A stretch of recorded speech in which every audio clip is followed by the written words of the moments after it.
Hello guys, so this is lesson 4.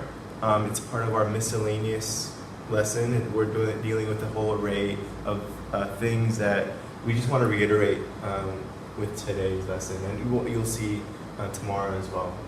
As far as what is on the board, what I have here is a symbolic representation of what we have in blue as well. Now, they mean the same thing.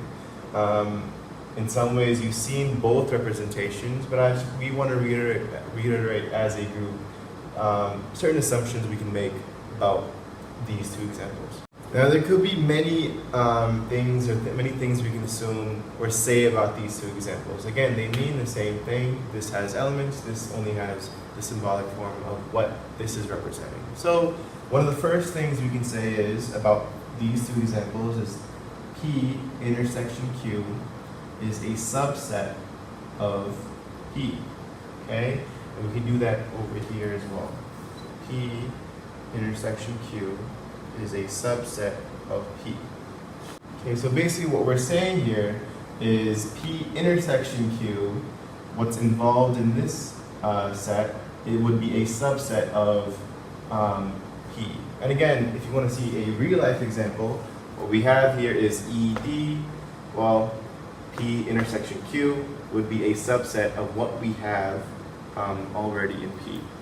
Okay, we can go the other way as well. Well, if P intersection Q is a subset of P, we can make sure we can say that P intersection Q would be also a subset of Q. Okay, and the last inference we can make about this example is, well, the number of set P intersection Q plus the number of P complement intersection Q plus the number of P intersection Q complement plus the number of P complement intersection Q complement, well, that would equal your universal set. Okay, so what I mean by that, let's kind of go one by one. Well, the number of elements in P intersection Q, right? Plus the number of elements in P complement intersection Q. So I'm going to do this. Plus the number of P intersection Q prime or complement. And plus, well, what else do we have left? Okay, it's those values or those elements that we have on the outside that doesn't go within those two sets. And that obviously, we've covered the whole page. When it comes to this Venn diagram, that would equal to your universal set.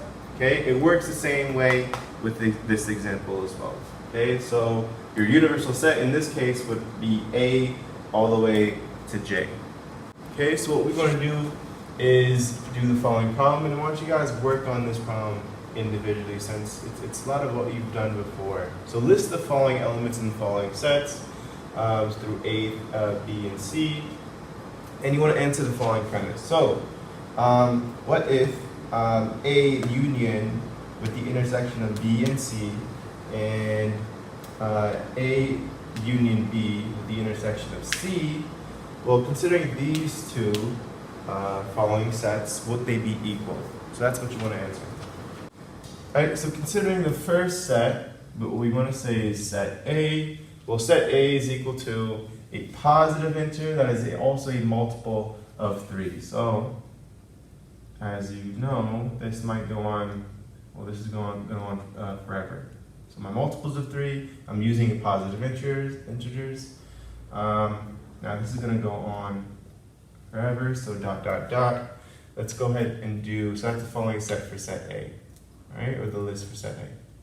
For set B, it's an integer. Okay, so positive or negative. In this case, the positive integers are only going to work. So we have to fulfill, well, what numbers are going to be between 8 and 23.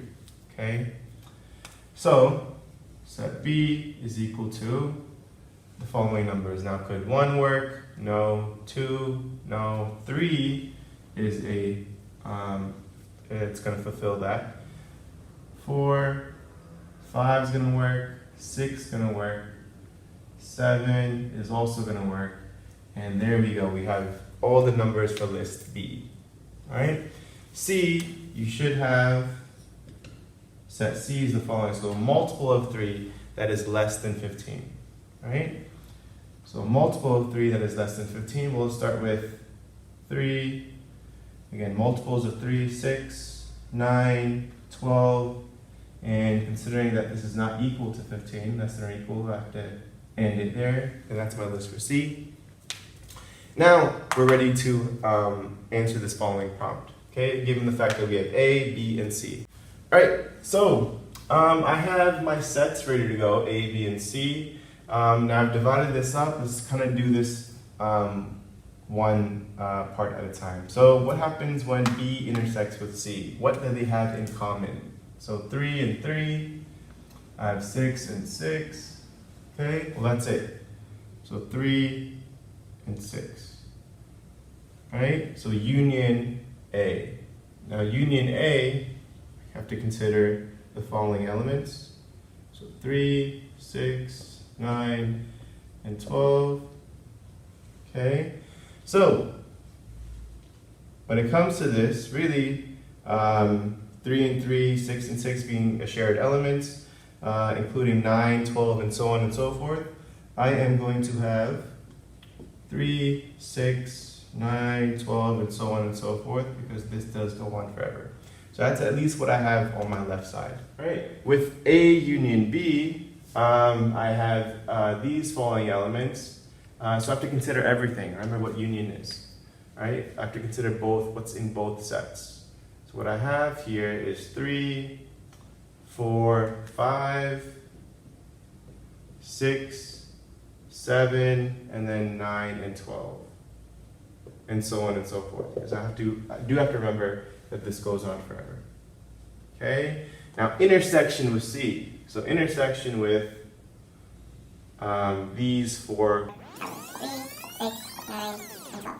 Okay, so considering what I have in both these sets, well, the common elements would be what?